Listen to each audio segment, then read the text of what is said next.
Welcome to another episode of the Planet Doug podcast. And once again, I'm going to be reading aloud one of my journal entries that I wrote. And this journal entry is a very short one, very short and to the point. And I wrote it on Friday, October 25th, 2024, at 8:08 a.m. in my room at the house in Port Dickson, Malaysia. Journal post. Packing and weighing my bike and gear. Today is my last day in Port Dickson before my trip to Sumatra. I feel okay. I seem to have gotten a reasonable amount of sleep and rest last night, and in a strange twist, the latest data package that I bought from Digi can be used as hotspot. Therefore, I don't have to go out to a cafe in order to access the internet on my laptop or other devices. Digi has a lot of confusing policies. Sometimes when I buy a data package, it comes with a certain amount of hotspot data. It's normally a very small amount. So even if I buy 100 gigabytes of data, I can only use it on my main phone. Only 1 or 2 gigabytes of that will be available as hotspot data. And there is no possibility of purchasing just hotspot data separately. You can only get it as a little bonus that comes with main data subscription packages. However, from time to time, I'll buy a big data package that has no hotspot at all, and I can use all of the data as hotspot. Yet there's nothing in the package to indicate that this is the case. Digi is so confusing and disorganized at times. But right now, I am able to connect my laptop to my phone, so I have internet access and there is no need to go to a cafe. I spent most of yesterday doing the final packing and organizing. I had arranged with KY for him to come to the house around 4 p.m. to pick up my backpack, which he was going to store at his house in Port Dickson while I was gone. And that gave me the whole day to methodically and slowly pack up my bike and separate out all the gear that I won't be bringing with me. As is my normal habit, I did this slowly and carefully by going through every single item. It isn't a case of just deciding what to bring with me and then grabbing those things.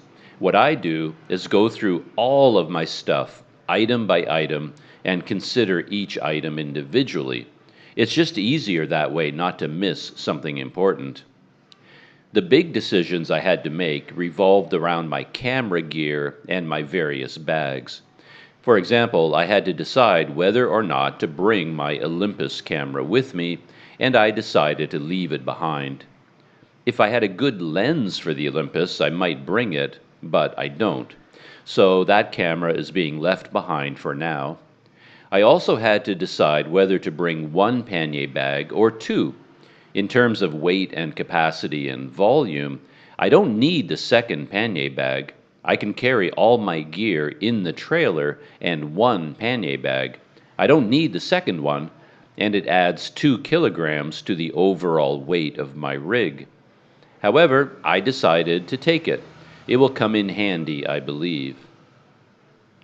One reason I decided to take the second pannier bag is that my bicycle rig overall was lighter than expected.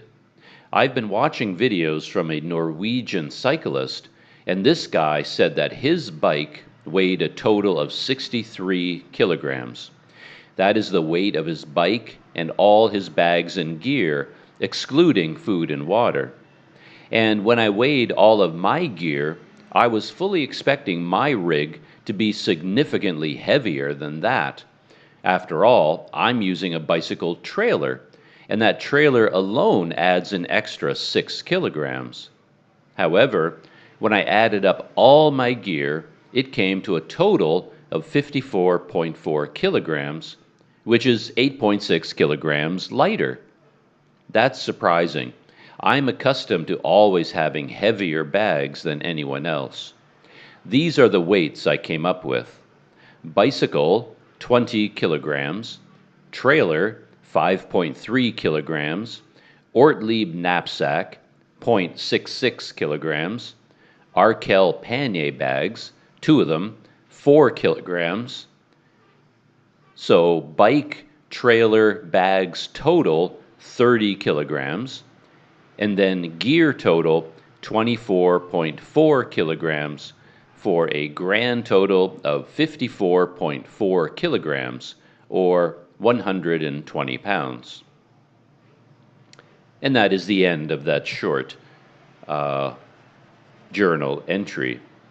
Yeah, as I wrote in that entry, I was actually really surprised, and I'm wondering whether the Norwegian cyclist just misspoke or made a mistake, because I don't know, he doesn't have a trailer. He has a normal setup. He has a bicycle, 4 pannier bags, and then he has a giant like Ortlieb duffel bag on the back rack, and then some kind of a stuff sack on the front rack. But then I think he also has a handlebar bag, and he has a frame bag. And to be honest, I didn't really understand the way he packed, because I don't know why he has the frame bag. I don't know what's in the frame bag, because when you put the frame bag there, there's no more room for water bottles. So I don't know where he puts his water bottles. But anyway, I just assumed, because I have my trailer and I have 2 pannier racks on the bike, I don't even need both of them. I could remove the front pannier rack, but I leave it on because it comes in handy sometimes, and I like it for protection for the front wheel, things like that. It just kind of rounds out the bicycle nicely. So I like to leave it on, even though I don't really need it. But even so, because he doesn't have a trailer, his setup should be significantly lighter than mine. But on his video, he said it weighed 63 kilograms, and mine weighs about 54.4. Again, which makes no sense at all, but I was happy to see that. And normally, I always feel like I carry too much. Everything I carry around with me is always super heavy. And then in this case, I was thinking, wow, my bike and trailer and bags is going to be so heavy.